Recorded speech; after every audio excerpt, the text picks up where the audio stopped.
Hello students. एक time था जब चाइना की जीडीपी इंडिया की जीडीपी से कम हुआ करती थी।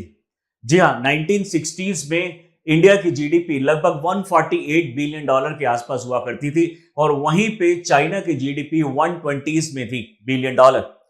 यानी अगर हम बात करें चाइना की तो 1960 में वो हमसे पीछे हुआ करता था in terms of the economy. लेकिन आज के टाइम पे अगर हम उसकी इकोनॉमी को कंपेयर करें इंडिया की इकोनॉमी से तो आज इंडिया की इकोनॉमी लगभग 3.7 ट्रिलियन डॉलर है। वहीं पे चाइना की इकोनॉमी लगभग 18 ट्रिलियन डॉलर है। यानी लगभग आपका 6 या 6.5 जो टाइम्स हमारी इकोनॉमी चाइना की बढ़ चुकी है इस पर्टिकुलर टाइम फ्रेम में लगभग 60 साल के अंदर। ऐसा चाइना ने क्या किया जिसकी वजह से उसकी इकोनॉमी इतनी ज्यादा बढ़ गई? दरअसल उसके जो प्लान्स हैं, मेनली जो इंडस्ट्रियलाइजेशन और जो उन्होंने अपनी पॉलिसीज को चेंज किया 1960s के बाद में, वो एक रीजन है जिसकी वजह से वहां पे आज इतनी ज्यादा डेवलपमेंट हो पा रही है। यानी चाइना की अगर हम बात करें तो उसने सेल्फ रिलायंट होने के चक्कर में सारी की सारी इकोनॉमी को एक तरीके से आप बोल सकते हैं कॉन्सेंट्रेट कर दिया। इसका मतलब ये होता है कि जो चाइना है उसने दूसरी कंट्रीज पे डिपेंडेंसी ना दिखा के दूसरी कंट्रीज को अपने ऊपर डिपेंडेंट कर दिया। जी हाँ, हम बात कर रहे हैं ऐसी टेक्नोलॉजीज की जिसके ऊपर दूसरी कंट्रीज भी डिपेंडेंट है। लेकिन जिसकी वजह से यह रिजल्ट हुआ कि चाइना आज लार्जेस्ट प्रोड्यूसर बन चुका है पॉल्यूशन का। जी हाँ, वर्ल्ड का सबसे लार्जेस्ट पॉल्यूटर है चाइना। वर्ल्ड की लगभग 33% पॉल्यूशन चाइना ही प्रोड्यूस करता है। दूसरे नंबर पे आता है यूएसए जो लगभग 15.2% पॉल्यूशन एमिट करता है। तीसरे नंबर पे आता है इंडिया जो लगभग 5.6% पॉल्यूशन एमिट करता है। चौथे नंबर पे आता है रशिया जो लगभग 5 समथिंग परसेंट पॉल्यूशन एमिट करता है। और उसके बाद आता है जापान जो लगभग 4 समथिंग पॉल्यूशन एमिट करता है। यानी ये जो कंट्रीज हैं, स्पेशली अगर हम बात करें टॉप 5 जो पॉल्यूटिंग कंट्रीज है, इसमें जो टॉप 2 कंट्रीज है, पहला है चाइना और दूसरा है यूएसए। इन दोनों की अगर हम टोटल पॉल्यूटर या पॉल्यूशन को अगर मिला लें तो लगभग 48% के आसपास एमिशन पूरे दुनिया का सिर्फ ये 2 कंट्री अकेले मिलकर कर लेती हैं। यानी उसके बाद में जो हमारी 200 समथिंग कंट्रीज हैं उनका जो टोटल कंट्रीब्यूशन लगभग 52% है, जिसमें इंडिया का कंट्रीब्यूशन सिर्फ 5.6% के आसपास बनता है। ऐसे में बहुत जरूरी हो जाता है कि चाइना जैसी कंट्री को रोका जाए कि वो अपने पॉल्यूशन को ना करे। बट सबसे बड़ी प्रॉब्लम है 1990s में जो रिबेट मिला चाइना जैसी कंट्रीज को, स्पेशली डेवलपिंग कंट्रीज को यूएनएफसीसीसी द्वारा यानी United Nation framework convention on climate change द्वारा डेवलपिंग कंट्रीज को एक रिबेट मिला कि अभी तक का जो पॉल्यूशन है वो आप उसके लिए रेस्पॉन्सिबल नहीं है, इसलिए सिर्फ डेवलप्ड कंट्रीज के ऊपर में कमिटमेंट लगाए गए, उनके ऊपर में कैपिंग करी गई। लेकिन डेवलपिंग कंट्रीज इसको कर्व करने से बच गई, इसको कम करने से बच गई। बट इसका ये रिजल्ट हुआ कि जो कुछ कंट्रीज हैं जो डेवलपिंग फेज में थी उन्होंने पॉल्यूशन कुछ ज्यादा ही लिमिट से बढ़ा लिया। यानी डेवलपिंग फेज में इंडिया और चाइना दोनों ही थी, लेकिन चाइना ने जैसे जैसे अपनी जीडीपी बढ़ाई उसी हिसाब से अपना पॉल्यूशन भी बढ़ा लिया। आज सबसे बड़ी प्रॉब्लम दुनिया के सामने यह है कि वो डेवलपिंग कंट्री होने के नाते चाइना को कुछ कह भी नहीं सकती, यानी बहुत ज्यादा सैंक्शंस और ये भी नहीं लगा सकती क्योंकि वो नॉन एनेक्सचर 1 में आती है। क्योंकि वो नॉन एनेक्सचर 1 1997 क्योटो प्रोटोकॉल के अंदर में उसको नॉन एनेक्सचर 1 में कंसीडर किया गया था। इसमें वो कंट्रीज हैं जो कैपेसिटी के बेसिस पे बहुत ज्यादा पॉल्यूशन के कम करने की कोशिश नहीं कर सकती हैं। लेकिन ये बात थी 1990s की। उस टाइम पे चाइना की इकोनॉमी फिर भी इतनी ज्यादा नहीं थी जितना यूएसए की थी। तो यूएसए जैसी, जर्मनी, फ्रांस जैसी कंट्रीज के ऊपर में रेस्ट्रिक्शंस लगाई गई, लेकिन चाइना, इंडिया, बांग्लादेश, पाकिस्तान के साथ में कोई रेस्ट्रिक्शन नहीं लगी, जिसमें इंडिया ने तो अपने पॉल्यूशन को काफी हद तक कम रखा। यानी हम पूरे ग्लोबल अगर देखें 18% पॉपुलेशन हमारी इंडिया में रहती है, लेकिन हम पूरे ग्लोब का सिर्फ 5.6% ही पॉल्यूशन करते हैं। वहीं पे अगर हम बात करें सेकंड लार्जेस्ट जो पॉपुलेशन है वो चाइना में है और वो वर्ल्ड का 33% पॉल्यूशन करता है। डेफिनेटली ये बहुत ज्यादा अपने पर कैपिटा की अगर एमिशन की बात करें तो बहुत बहुत ही ज्यादा बनता है, स्पेशली चाइना और यूएसए का। लेकिन यूएसए एक रेस्ट्रिक्शन के अंदर है, लेकिन चाइना एक रेस्ट्रिक्शन के अंदर नहीं है।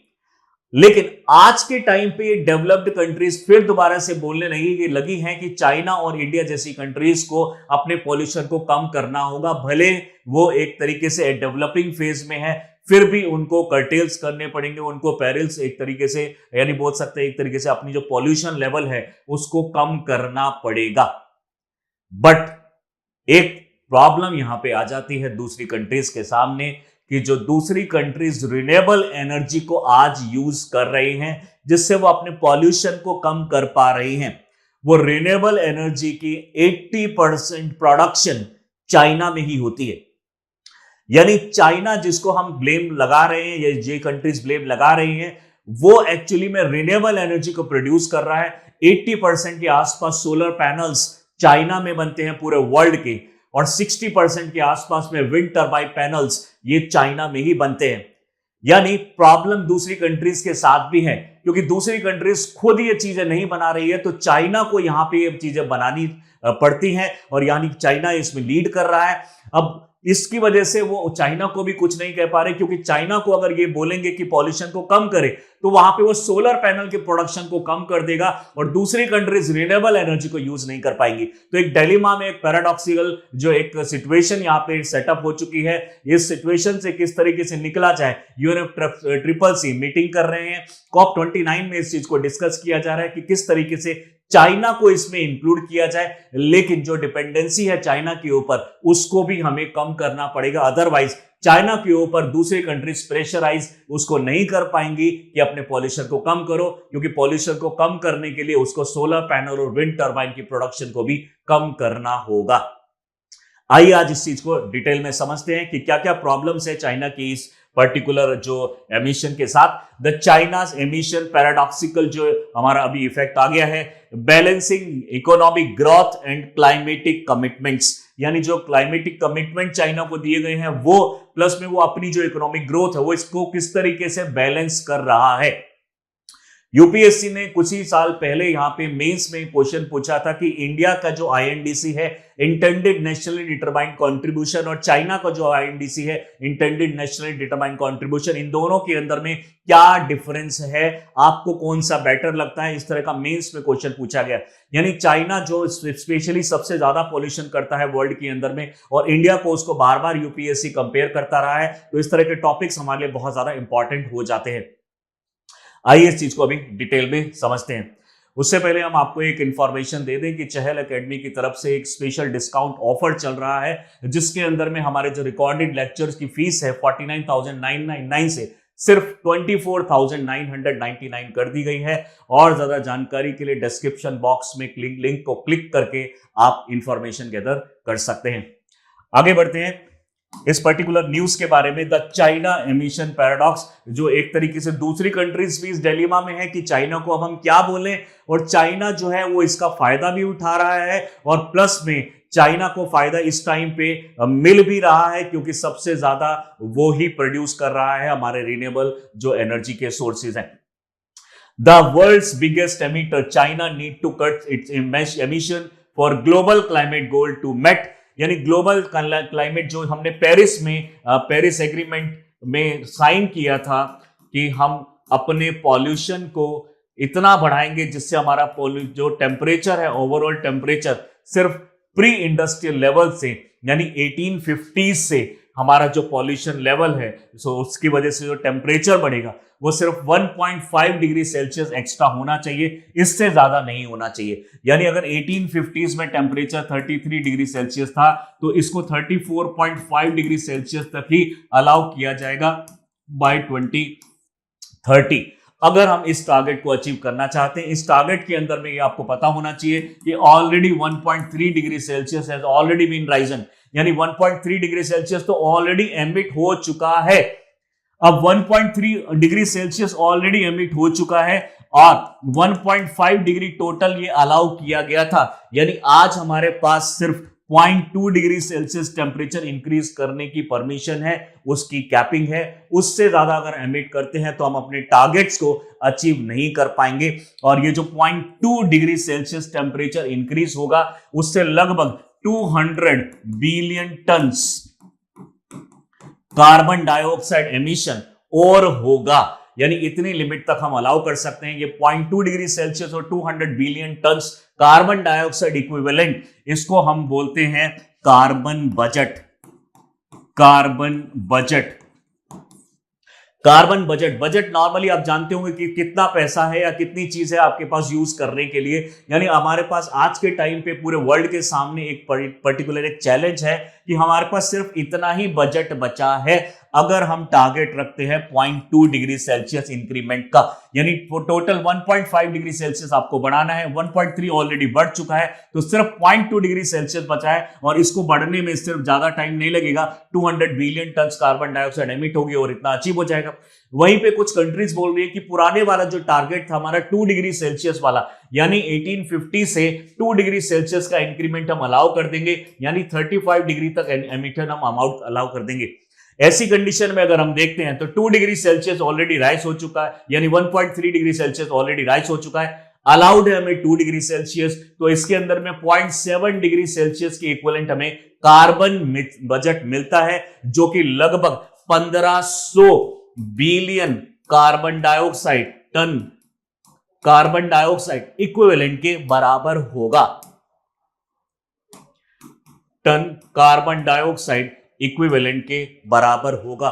यानी अगर हम दोनों टारगेट्स को ही देखें, यानी एट प्रेजेंट हमारा जो टारगेट है वो सिर्फ 0.2 डिग्री सेल्सियस प्री इंडस्ट्रियल से हम ज्यादा अलाउ कर सकते हैं, जिसकी वजह से 200 बिलियन टन एमिशन होगा। लेकिन अगर हमारा टारगेट 2 डिग्री सेल्सियस का हो जाए, 2 डिग्री सेल्सियस का हो जाए, 1.3 ऑलरेडी बढ़ चुका है, तो 0.7 डिग्री सेल्सियस हमें बजट मिल जाता है, कार्बन बजट, जिससे लगभग 1500-1400 बिलियन कार्बन डाइऑक्साइड यूनिट जो है हमें निकलेगी, एमिशन होगी। ये सारे डेटा बहुत ज्यादा इंपॉर्टेंट होते हैं हमारे मेंस एग्जामिनेशन के लिए, और आपको ये सारी चीजें आपके टंग पे होनी चाहिए, एकदम आपको रटे हुए होने चाहिए।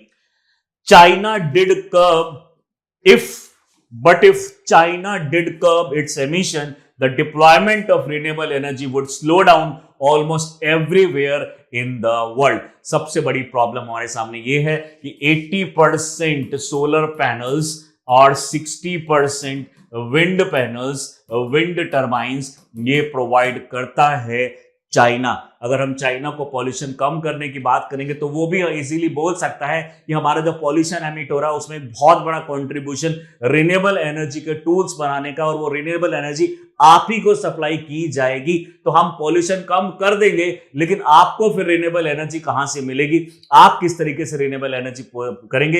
एक तरीके से चाइना चैलेंज कर रहा है दूसरी कंट्रीज के प्रोडक्शन को, मैन्युफैक्चरिंग यूनिट्स को, कि आप लोग ने अभी तक रिन्यूएबल एनर्जी प्रोड्यूस करना क्यों स्टार्ट नहीं किया, अपने पैनल्स और अपने जो पूरा सिस्टम है उसको आप खुद क्यों नहीं बना लेते।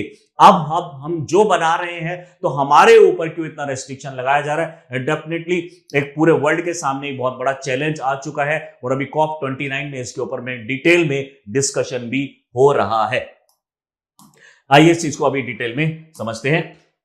China despite being the world second largest economy, लगभग 18 ट्रिलियन डॉलर की इकोनॉमी है, is still classified as developing country. यानी जब UNFCCC United Nation framework convention on climate change आया था, ये जब आया था 1992 के अंदर में, और इसके एनफोर्स कर दिया गया 1994 में, इस UNFCCC से यहां से कुछ एनेक्शर्स बनाए गए, और उस एनेक्शर के अंदर में 2 एनेक्शर एक तरीके से मेन है, एक है नॉन एनेक्शर 1। नॉन एनेक्शर 1 में वो कंट्रीज हैं जो डेवलपिंग थी, और डेवलपिंग होने की वजह से उनके ऊपर रेस्ट्रिक्शंस नहीं लगाई गई 1990s के अंदर में। वहीं पे जो दूसरा एनेक्शर है, एनेक्शर 1 में 43 पार्टीज हैं, यानी 43 कंट्रीज हैं जो कि डेवलप्ड कंट्रीज की कैटेगरी में आती है, उनके ऊपर में रेस्ट्रिक्शन लगाई गई। लेकिन 1990s में भी चाइना इतना ज्यादा पॉल्यूशन नहीं करता था, तो जो हमने मेन रीजन था डेवलप्ड नेशंस को ही लगाया था, यानी मेन रीजन डेवलप्ड नेशंस ही है। लेकिन 1990 से अब के टाइम पे अगर हम चाइना को देखते हैं तो वो स्टेटस में अभी भी डेवलपिंग कंट्री के बराबर ही है, यानी डेवलपिंग कंट्री का स्टेटस है, लेकिन पॉल्यूशन में वर्ल्ड का सबसे लार्जेस्ट पॉल्यूटर भी बन जाता है। यानी चाइना अभी फिलहाल के लिए 33% वर्ल्ड का पॉल्यूशन करता है, किसी साल 30%, किसी 32%, ऑन एन एवरेज ये 30 से 33% के आसपास प्रोड्यूस करता है। उसके बाद यूएसए करता है 15.2% पॉल्यूशन, उसके बाद इंडिया करता है लगभग 5.6% पॉल्यूशन, उसके बाद रशिया करता है लगभग 5.2% पॉल्यूशन, और उसके बाद जापान करता है लगभग 4.8% पॉल्यूशन। यानी ये जो पॉल्यूशन लेवल है उसमें भी चाइना बहुत ज्यादा है। तो दूसरी कंट्रीज नाराज है चाइना को लेके कि आप लोग अब चाइना को, क्योंकि जबकि इसकी इकोनॉमी अब सेकेंड लार्जेस्ट हो चुकी है, अब भी इसको डेवलपिंग फेज में क्यों लिया हुआ है, अब इसके ऊपर रेस्ट्रिक्शंस क्यों नहीं लगा रहे हैं। खुद इंडिया भी इस चीज को अभी आगे चढ़ के बोल रहा है कि अब हमें टाइम आ गया है कि चाइना को डिक्लेयर कर दिया जाए, या तो वो खुद डिक्लेयर कर ले अपने आप को डेवलप्ड कंट्रीज। कई बार क्या होता है, आप डेवलप्ड अपने आप को इसलिए नहीं करवाते हैं क्योंकि आपके ऊपर रेस्ट्रिक्शंस बढ़ जाती है, रेस्पॉन्सिबिलिटीज बढ़ जाती हैं। जैसे कि आमतौर पे घर के जो बड़े लोग होते हैं वो कई बार अपनी चीजों को नहीं कर पाते क्योंकि उसके ऊपर में एक तरीके से बहुत सारी रेस्ट्रिक्शंस होती हैं। ऐसे ही सेम वे में ये चाइना के साथ अगर हम बात कर रहे हैं तो ये एक तरीके से पॉल्यूशन को यहाँ पे अब एज वाइज अगर हम देखा जाए, या फिर यहाँ पे अगर वैसे डेवलपमेंट में फेज में देखा जाए, तो ये सेकंड लार्जेस्ट इकोनॉमी होने के बाद भी डेवलपिंग फेज में आती है और कोई रेस्ट्रिक्शन इसके ऊपर इंपोज नहीं करी है। डायरेक्टली सीबीडीआर के अंदर में कॉमन बट डिफरेंशिएटेड रेस्पॉन्सिबिलिटी, जो रेस्पॉन्स कैपेबिलिटी के बेसिस पे आपको एक तरीके से सोल रेस्पॉन्सिबिलिटी है कि आप पॉल्यूशन को कम करें। सिर्फ उस रेस्पॉन्सिबिलिटी के बदले दूसरी कंट्री जो है पॉल्यूशन कम कर रही है, लेकिन इंडिया ने इसको बहुत ज्यादा सीरियसली लिया, लेकिन चाइना ने इसको सीरियसली नहीं लिया। शायद यही तरीका था चाइना का जिससे वो आज इतनी बड़ी इकोनॉमी बन गया है। यानी उसने पूरे दुनिया में 33% पॉल्यूशन कर दिया और इकोनॉमी में सेकंड लार्जेस्ट हो गया, जो कि इंडिया ये नहीं चाहता कि हम पॉल्यूशन करके अपनी इकोनॉमी बढ़ाएं। हम चाहते हैं कि अपनी इकोनॉमी नॉलेज इकोनॉमी बनाए। यानी आप जानते ही होंगे कि इंडिया की इकोनॉमी नॉलेज इकोनॉमी है, नॉलेज ड्रिवन है, कि जो भी हमने पाया है वो सिर्फ नॉलेज के बेसिस पे ही पाया है।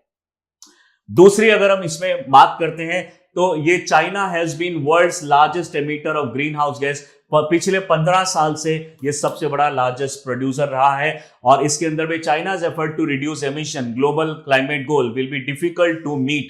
यानी अगर इसके बिना, यानी अगर हम दूसरी कंट्रीज को बोल दें कि चाइना को छोड़ दीजिए, आप लोग अपने पॉल्यूशन को कम करो, फिर भी इस टारगेट को अचीव नहीं हो सकता। इसलिए चाइना को कहीं ना कहीं इंक्लूड करना पड़ेगा। As it stands, global emission in 2030 are expected to just 2% below 2019 level। China के बहुत ज्यादा एफर्ट डालने के बाद भी चाइना ने सिर्फ 2% जो पॉल्यूशन लेवल है वो कम किया है, जबकि इसको इतने टाइम पीरियड के अंदर में 43% जो प्रोडक्शन है वो एमिशन जो है वो कम कर देना चाहिए था, लेकिन इसने सिर्फ 2% ही किया। यानी 41% अभी भी इसने नहीं किया। तो एक बहुत बड़ा लैगिंग है चाइना के अंदर में, लेटेंसी है, ये बहुत चीजों को डिले कर रहा है क्योंकि इसको अब सिर्फ एक ही मेन टारगेट है अभी कि अपनी किसी भी तरीके से सुपर पावर बनना है और लार्जेस्ट इकोनॉमी बनना है। लेकिन ऐसी इकोनॉमी और सुपर पावर का क्या फायदा है कि पूरे एनवायरमेंट को ही आप एक तरीके से डिस्ट्रॉय कर दें और दूसरे कंट्रीज इसमें सर्वाइव ही ना कर पाए। बात करते हैं क्या रोल है जो हमारे चाइना है। As the world's largest emitter of greenhouse gas, China's emissions are essential for the global climate goal। China के एमिशन को कंसीडर करना ही पड़ेगा क्योंकि 1/3 पॉल्यूशन सिर्फ एक अकेली कंट्री कर रही है, तो कुछ ना कुछ तो हमें करना पड़ेगा। एमिशन रिडक्शन जो टारगेट है analysed by the climate action tracker suggest China must reduce emission by 66% तक उसको एमिशन कम कर देना चाहिए, जो कि हमें लगता नहीं है कि ये अचीव करेगा। 78% तक अपने एमिशन को कम करना चाहिए, तब ही हम इस पेरिस एग्रीमेंट के 1.5 डिग्री सेल्सियस टेम्परेचर का जो टारगेट है उसको अचीव कर पाएंगे। अदरवाइज इससे ज्यादा टेम्परेचर हो जाएगा, according to IPCC intergovernmental panel on climate change 6th report. बात करते हैं पेरिस एग्रीमेंट गोल की। पेरिस एग्रीमेंट गोल के अंदर में the agreement aims to limit global temperature rise to well below 2 degree Celsius, जो कि बाद में 1.5 डिग्री सेल्सियस कर दिया गया, जो कि 1.15 डिग्री सेल्सियस कर दिया गया अबव प्री इंडस्ट्रियल लेवल। यानी 1850s के आसपास में जो इंडस्ट्री का टेम्परेचर था, इंडस्ट्रियल रेवोल्यूशन के टाइम पे जो पूरे वर्ल्ड का टेम्परेचर था एवरेज, उससे सिर्फ 1.5 को ही हम बढ़ाएंगे, उससे ज्यादा अलाउ नहीं किया जाएगा। लेकिन यहां पे अभी भी एक तरीके से डायलेमा है कि हम पुराने वाले टारगेट को लेके चल रहे हैं या नए वाले टारगेट को लेके चल रहे हैं। डेफिनेटली कंट्रीज को फोकस किया जा रहा है और उस पर फोर्स भी बनाया जा रहा है कि आप 1.5 को ही टारगेट लेके चलिए, 2 पे फोकस मत कीजिए, क्योंकि 2 हमने बहुत पहले डिसाइड किया था, 1.5 बाद में डिसाइड किया। अगर नहीं हो पाएगा तो डेफिनेटली हमें 2 पे भी जाना पड़ेगा, लेकिन अपने मैक्सिमम एफर्ट डालने चाहिए 1.5 के लिए। डिफरेंशिएटेड रिस्पॉन्सिबिलिटी, यानी इसके अंदर में हमने चाइना को डाल दिया। इसका मतलब यह है कि पूरे वर्ल्ड में से जो डेवलप्ड कंट्रीज हैं उनको अपने पॉल्यूशन पे ज्यादा ध्यान देना है, लेकिन जो डेवलपिंग वर्ल्ड है वो भी अपनी अपनी कैपेसिटी के बेसिस पे, अपने लेवल पे, अपने ही इच्छा से अपने पॉल्यूशन को कम करने की कोशिश करें under the CBDR, common but differentiated responsibility. While developed countries are expected to make deeper cuts, developing countries like China have more flexibility in planning energy transition. यानी वो आसानी से कुछ भी डेवलप कर सकता है, और जिसको एक तरीके से फ्री हो गया है कि वो कोई भी पॉल्यूशन करेगा, कितना भी पॉल्यूशन करेगा, सैंक्शंस और इस तरह की प्रॉब्लम्स नहीं आएगी, तो वो तो अपनी इकोनॉमी को बढ़ाते चला जाएगा, एनवायरमेंट पॉल्यूट करता चला जाएगा। लेकिन ऐसे में इंडिया के पास भी बहुत अच्छी अपॉर्चुनिटी होने के बाद भी हमने उसको नहीं लिया, क्योंकि हम पूरी दुनिया के बारे में सोचते हैं, हम अपनी कंट्री के बारे में और पूरी दुनिया के बारे में भी सोचते हैं। नेक्स्ट बात करें एमिशन रिडक्शन, जो ट्रेंड है एक तरीके से करंट का, जो China emission are still rising, ये बढ़ता ही जा रहा है। यानी इतने एफर्ट के बाद भी, चाइना को इतने फोर्स करने के बाद भी चाइना अपना पॉल्यूशन कम नहीं कर रहा है। The global carbon project estimate that China's emission in 2024 will be 1.2 higher than 2023। पिछले साल से और इसने बढ़ा दिया है। इसको कम करने को बोला गया था कंट्री को, जब भी ये और कम करना चाहिए, लेकिन ये अपने पॉल्यूशन को और बढ़ाता जा रहा है, टेम्परेचर और बढ़ता चला जा रहा है। Without significant emission cut by China, the world is unlikely to meet the global targets, making China climate policies crucial for future global warming prevention। UPSC में भी ज्यादातर क्वेश्चन आपको चाइना से ही रिलेटेड मिलेंगे, पॉल्यूशन से जब भी क्वेश्चन आएगा, क्योंकि सबसे ज्यादा पॉल्यूशन वही करता है, और ये सबसे बड़ा चैलेंज पूरी दुनिया के सामने है कि किस तरीके से चाइना को रोका जाए, क्योंकि आपकी खुद की डिपेंडेंसी चाइना के ऊपर है। सबसे पहले हमें वर्क करना पड़ेगा, सेल्फ रिलायंट होना पड़ेगा। हर कंट्री को अपने सोलर पैनल, विंड पैनल जो है खुद बनाने पड़ेंगे, तभी हम चाइना के ऊपर में फोकस कर पाएंगे और उसको फोर्स कर पाएंगे अपने पॉल्यूशन कम करने के लिए। अगर हम ट्रेंड की बात करें, 1995 से लेकर 2023 में मेट्रिक टन के बेसिस पे, तो चाइना के अंदर में 1995 में 4932 ही प्रोड्यूस होता था मेट्रिक टन, वहीं पे 2023 में इसने इसको बढ़ा के 15 यानी 15944 मेट्रिक टन कर दिया है। इंडिया को अगर हम बात करें तो इंडिया उस टाइम पे यानी 1995 में 1617 करता था, आज के टाइम में 4134 करता है। यूएसए की बात करें तो उसका एक ऑलमोस्ट ये स्टेटिक है। यूरोपियन यूनियन ने अपने पॉल्यूशन को थोड़ा कम कर लिया है, यूएसए ने थोड़ा कम कर लिया, लेकिन चाइना और इंडिया के अंदर में भी जिनको अलाउड था कि आप अपनी डेवलपमेंट कर सकते हैं, पॉल्यूशन एमिट कर सकते हैं, लेकिन ख्याल रखिए बहुत ज्यादा पॉल्यूशन ना करें, जिसमें इंडिया ने प्रॉपरली इसको फॉलो किया, लेकिन चाइना ने इसको फॉलो नहीं किया। ये कंट्रीज भी इसको धीरे धीरे फॉलो कर रही हैं। इंडिया के अंदर में इतना ज्यादा इंप्रूवमेंट यानी हमें देखने को मिल रहा है। कुछ सालों के अंदर में इंडिया के अंदर में भी जो ministry of environment, forest and climate change के जो रूल्स एंड रेगुलेशंस है उसको प्रॉपरली फॉलो किया जा रहा है। हम ग्रीन एक्स जैसे जो सेंसेक्स जैसे सिस्टम्स लेकर आए हैं, जिसमें IIM अहमदाबाद और बॉम्बे स्टॉक एक्सचेंज मिलके एक साथ एक स्टॉक मार्केट चलाते हैं, जिसमें कार्बन ट्रेडिंग होता है। जो कंट्री ज्यादा एमिशन कर लेता है, जो कंपनी ज्यादा एमिशन कर लेता है, वो कार्बन पॉइंट्स खरीद लेता है। इस तरीके से हम कार्बन ऑफसेटिंग भी कर पा रहे हैं। तो इंडिया काफी ज्यादा एफर्ट डाल रहा है ग्लोबल में, लेकिन ओवरऑल पॉल्यूशन जो है हमें बढ़ता हुआ दिखाई दे रहा है। बात करते हैं China emission cut, a double edged weapon, potential negative impact on global renewable. जैसा कि मैंने आपको बताया, while deep emission cut by China are essential, they could paradoxical slow down the global deployment of the renewable energy. अब दूसरी अगर इसको slow कर दिया जाए तो दूसरी कंट्रीज रिन्यूएबल एनर्जीज कैसे यूज करेंगी? Heavy dependency on fossil fuel, आज भी जो कंट्रीज हैं फॉसिल फ्यूल पे डिपेंडेंट है, क्योंकि मेन इसके सबसे पीछे एक कारण है, जैसे इंडिया का अगर कोल हम बात करें तो लगभग 60% जो हमारा आज के टाइम में इलेक्ट्रिसिटी प्रोडक्शन होता है वो कोल से होता है। यूएसए के अंदर अगर हम देख रहे हैं तो लगभग 70% आज कोल से हो रहा है, वहीं पे चाइना के अंदर भी देख रहे हैं तो लगभग 65% कोल से हो रहा है। यानी ये सारी कंट्रीज कोल को क्यों नहीं छोड़ पा रही है, रीजन बीइंग, इसका सबसे बड़ा रीजन है कि जो रिजर्व, क्योंकि कुछ टाइम बाद हर कंट्री को रिन्यूएबल पे स्विच करना ही पड़ेगा। इससे पहले ये कंट्रीज चाहती हैं कि जो इनके पास ऑलरेडी अवेलेबल रिसोर्सेज है उसको ये मैक्सिमम उसको यूटिलाइज कर ले, ताकि ऐसा ना हो कि अचानक से इनके ऊपर में बैन रेस्ट्रिक्शंस लग जाएं और जो ऑलरेडी अवेलेबल इनके पास रिसोर्सेज हैं वो ऐसे के ऐसे रह जाएं और इनको रिन्यूएबल के ऊपर में एक्स्ट्रा खर्चा करना पड़े, क्योंकि हर कंट्री के सारी सिस्टम सेटअप हो चुके हैं। यानी वो कोल निकालती हैं और बर्न करती हैं और इलेक्ट्रिसिटी प्रोड्यूस कर लेती हैं। ऐसी कंडीशन में ये जरूरी हो जाता है कि हमें फिल्टर और इस तरह की टेक्नोलॉजी पे ज्यादा ध्यान दें, क्योंकि ये कंट्री फॉसिल फ्यूल को यूज करना अभी रिसेंटली और नियर फ्यूचर के अंदर में तो नहीं छोड़ने वाली है। हमारे अकॉर्डिंगली लगभग 30 से 40 साल और लगेंगे पॉल्यूशन को कम होने में, क्योंकि ये जो कंट्रीज हैं, इन सभी कंट्रीज की डेवलप्ड और डेवलपिंग कंट्रीज पॉल्यूशन को इस कदर से बढ़ा रही हैं और उसको कम करने की इसलिए कोशिश नहीं कर रही है क्योंकि इनकी heavy dependency on the fossil fuel. इससे रिलेटेड हमारे पावरिंग पास्ट कोल जैसे ग्रुप भी बनाए गए, बिलो 50 जैसे ग्रुप भी बनाए गए।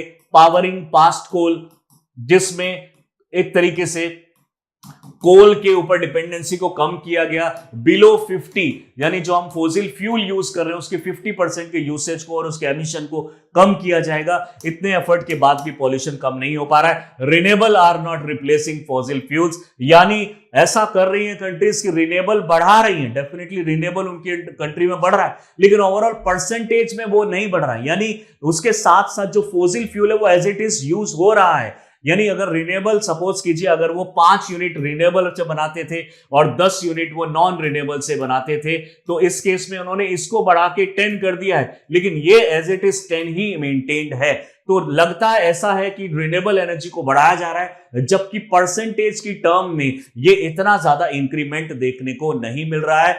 जो फॉसिल फ्यूल से जो प्रोडक्शन हो रहा था वो एज इट इज होता जा रहा है।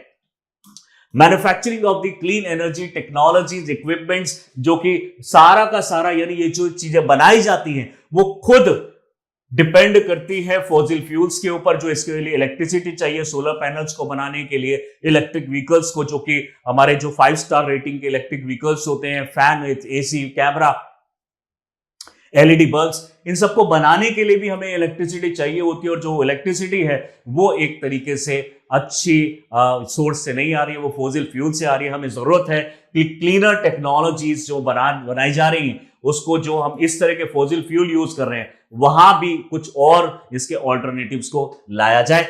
ग्लोबल सप्लाई चेन डोमिनेंस, यानी चाइना का 80% सोलर पैनल्स, 60% विंड टर्बाइन की जो डिपेंडेंसी है, अलॉन्ग विथ क्रिटिकल टेक्नोलॉजीज जैसे हाइड्रोजन इलेक्ट्रोलाइजर्स है और बैटरीज है, इसके ऊपर यानी कंट्रीज जो है चाइना के ऊपर में डिपेंडेंट है। Risk to global energy transition, deep emission cut could disrupt the supply of renewable energy equipments, hindering global progress toward the 2030 renewable energy targets। यानी जो डीप एमिशन कट है अगर हम कर भी देंगे, सपोज कीजिए, कुड डिसरप्ट दी, यानी अगर चाइना ने किसी तरीके से इसको रोक भी दिया और कुछ कंट्रीज ने इसको रोक भी दिया, तो रिन्यूएबल एनर्जी की सप्लाई यानी उनके जो टूल्स की जो सप्लाई है वो कम हो जाएगी और दूसरी कंट्रीज टारगेट को अचीव नहीं कर पाएंगी। Double edge swords for the global energy transition, two competing needs. सबसे पहली बात है, China emission cut are crucial for global emission. If China reduce emission too quickly it could disrupt global energy जो supply है, definitely जो अभी मैंने बताया आपको 1.5 डिग्री सेल्सियस का जो टारगेट है उसको हम अचीव नहीं कर पाएंगे अगर चाइना को इंक्लूड नहीं किया गया। तो dependency on China for clean energy resources ये हमें कम करनी होगी। स्पेशली जो कोविड-19 के बाद से हम देख रहे हैं ये डिपेंडेंसी चाइना के ऊपर में और ज्यादा बढ़ चुकी है इन सारी चीजों को लेके। बात करते हैं diversification of renewable supply chain. There is growing recognition to the of the need to of diversified renewable energy supply. यानी सिर्फ एक दो कंट्री ही पूरे वर्ल्ड का अगर ये सप्लाई प्रोवाइड करेगी तो डेफिनेटली इस तरह की प्रॉब्लम हो सकती है। इंडिया भी इस चीज को बहुत प्रमोट कर रहा है। इसके अंदर में वो डीसीआर लेकर आया है, डोमेस्टिक कंटेंट रिक्वायरमेंट। यानी अगर कोई कंपनी सोलर पैनल्स प्रोड्यूस कर रही है, सोलर पैनल यूज करना चाहती है, पावर जनरेशन करना चाहती है, तो उसका कुछ परसेंटेज उन्हें इंडियन मैन्युफैक्चरर से ही लेना पड़ेगा। रिमेनिंग वो फॉरेन से ले सकती हैं। उदाहरण के तौर पे अगर 75% का डीसीआर लगाया गया तो 75% के डीसीआर का मतलब है डोमेस्टिक कंटेंट रिक्वायरमेंट। 75% आपको जो है इंडियन मैन्युफैक्चरर से लेना पड़ेगा और जो 25% है वो आप किसी फॉरेन कंट्री से ले सकते हैं। ऐसे में मेक इन इंडिया प्रोग्राम को बूस्टअप करने की कोशिश कर रही है government of India. Cost competitive China, definitely China की अगर हम बात करेंगे तो वो एक तरीके से जो लेबर कोर्स है उनमें बहुत ज्यादा वीक है। लेबर एक्सप्लॉयटेशन बहुत ज्यादा होता है, लेबर कम पैसों में ज्यादा टाइम के लिए काम कर सकती है। इस वजह से वहां पे कम लागत में वो जो प्रोडक्ट है वो बन जाता है। इंडिया से 10% चीप बनता है, यूएसए से 20% चीप बनता है और यूरोपियन यूनियन से अगर हम देखें और पूरे यूरोप से देखें, अकॉर्डिंग टू इंटरनेशनल जो हमारा एनर्जी एसोसिएशन है 2022 के रिपोर्ट के बराबर अगर हम देख रहे हैं तो 35% चीपर बनाता है यूरोप से। यानी ये एक बहुत बड़ा कंपटीशन दे रहा है दूसरी कंट्रीज को कि आप अगर इसको कम कर पाए तो कर लीजिए, हमारी जो रेट है उससे आप इसको कम नहीं कर पाएंगे। डेफिनेटली चैलेंज है और इंडिया जैसी कंट्री ने इस चैलेंज को एक्सेप्ट भी कर लिया है। हमारे इंडिया के अंदर में बहुत सारे ऐसे ग्रुप्स को कॉन्ट्रैक्ट दिए गए हैं जो बहुत ही कम रेट पे ये सोलर पैनल्स को बनाएंगे in near future. China strategic advantage, strategic timing in climate framework. यानी सबसे पहली बात है कि इसको 1990 में रिबेट मिला है। अगर ये पहले से ही ऐसा कुछ होता तो इसके ऊपर भी रेस्ट्रिक्शन होती, लेकिन 1990 में जब ये रेस्ट्रिक्शंस इंपोज की गई थी, चाइना उस टाइम पे इतना ज्यादा प्रोड्यूस नहीं करता था। इस वजह से आज तक इसको रिबेट मिलता जा रहा है, लेकिन आज कंट्रीज डिमांड कर रही है इसको इंक्लूड करें। Economic growth without emission constant, यानी चाइना ने अपनी इकोनॉमिक ग्रोथ करी आराम से बिना किसी डर के, क्योंकि कोई रेस्ट्रिक्शंस नहीं थी। इन्होंने अपनी कोई रिस्पॉन्सिबिलिटी नहीं समझी, अपनी जो इकोनॉमी है उसके ऊपर में ध्यान दिया। इकोनॉमी तो बढ़ गई लेकिन पॉल्यूशन भी बढ़ता चला गया। Unlike developed countries such as the US, Japan and Germany, जिन्होंने अपनी इकोनॉमी के साथ साथ में पॉल्यूशन को थोड़ा बहुत कम भी किया है। Leadership in renewable energy, renewable energy की बात अगर हम करें तो उन्होंने टारगेट लिया है 1200 गीगावाट रिन्यूएबल एनर्जी, यानी टारगेट कर रहे हैं 6 year ahead of schedule, making solar and wind energy global affordable. China is at the forefront of the renewable energy development, expected to meet its 1200 gigawatt की जो renewable energy है, ये एक तरीके से इसको अचीव कर लेंगे और इसको थोड़ा सा एक तरीके से शेड्यूल टाइम से तो थोड़ा सा आगे चल रहे हैं। यानी जो इनको अचीव करना था कुछ टाइम बाद, 6 साल पहले ही ये उसको बना चुके हैं। तो डेफिनेटली ये एक चैलेंज है दूसरी कंट्रीज के लिए। बात करते हैं मैसिव एमिशन ग्रोथ, यानी अगर हम बात करें एमिशन की तो एमिशन लगभग 11.5%, 11.5% हमारा यूरोपियन यूनियन से कंपैरेटिवली बड़ा है। और चाइना का जो एमिशन है क्वाड्रुपल हो गया है, क्वाड्रुपल्ड हो गया, यानी 4 गुना बढ़ चुका है हमारे 1990 के लेवल से। अगर हम बात करें emission versus economic growth, चाइना's progress in renewable energy, its overall emission remain nearly 3 times with that of the USA. USA से हमेशा एक तरीके से 3 गुना ज्यादा एमिशन ये कर लेता है कभी कभी किसी साल में। उदाहरण के तौर पे अभी अगर हम देखेंगे तो 2 टाइम्स है, किसी किसी साल भी यूएसए का कम होता है, चाइना को इससे भी ज्यादा हो जाता है। तो 3 टाइम्स भी इसने पॉल्यूशन किया है यूएसए के खिलाफ, यूएसए के यानी कंपैरेटिवली। अनरियलिस्टिक एमिशन टारगेट्स, यानी चाइना's करंट एमिशन जो ट्रेजेक्टरी है, making it unlikely to meet short term emission reduction targets such as those set for 2030 2035। यानी जो 2030 और 2035 के जो टारगेट्स रखे हैं, हमें नहीं लगता कि चाइना उस टारगेट को अचीव कर पाएगा, क्योंकि अभी इसका मेन फोकस ही इकोनॉमी है, इसका एनवायरमेंट मेन फोकस नहीं है। हो सकता है नियर फ्यूचर में या फिर कुछ बाद में ये शायद अचीव करे, लेकिन आज के टाइम पे ये सबसे बड़ा पॉल्यूटर यानी है पूरे वर्ल्ड के सामने, एक बहुत बड़ा चैलेंज लेकर आया है। इसी से रिलेटेड एक मेंस के लिए क्वेश्चन आपके लिए लेकर आए हैं। Discuss the advantages and challenges faced by China in the global climate framework, particularly in terms of its emission growth, economic development, and renewable energy contribution. How does China unique position impact its ability to meet short-term emission reduction targets and global climate goal? इस question को आप 250 words में एक बार इसको try कीजिएगा और जो हमारे द्वारा दिए हुए डेटा है उसको इसमें लगाइएगा और एक अच्छा सा इसमें आंसर प्रिपेयर कीजिएगा। और इसी तरह की इंफॉर्मेटिव वीडियोस को देखने के लिए do subscribe our channel Chahal academy. Thank you.